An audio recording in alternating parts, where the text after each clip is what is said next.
শ্রদ্ধেয় গৌর ভক্তমণ্ডলী, কৃষ্ণ ভক্তমণ্ডলী এবং আমার ভক্তিমতী মায়েরা, আজ পদকর্তা লিখলেন পূরব জনম দিবস আবেশে। পূরব জনম দিবস আবেশে আমার গৌরাঙ্গ রায়। তারপর কি বললেন?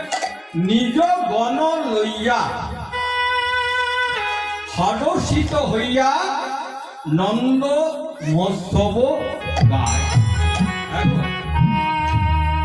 নিজ গণ লইয়া, নিজ গণ মানে নিজের অন্তরঙ্গ ভক্ত বৃন্দকে সঙ্গে নিয়ে গৌর হরি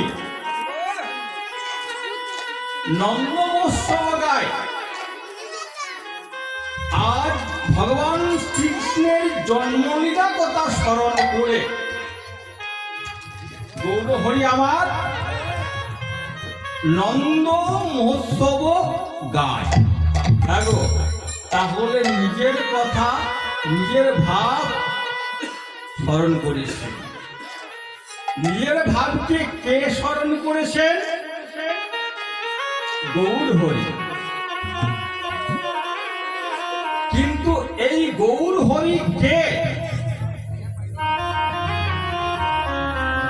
শাস্ত্র কলম দিলেন এই গৌর হরি অন্য কেহ নয়,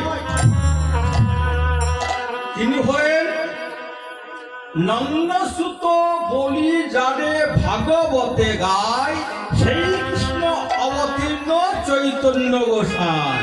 গৌর হরি নন্দসুত বলি যারে ভাগবতে গায়, সেই কৃষ্ণ অবতীর্ণ চৈতন্য গোসাই। তাহলে যিনি গৌর হরি তিনি হলেন অনাদির আদি ভগবান শ্রীকৃষ্ণ, ঈশ্বর পরম কৃষ্ণ, সচ্চিদানন্দ বিগ্রহ, অনাদির আদি গোবিন্দ, সর্ব কারণের কারণ।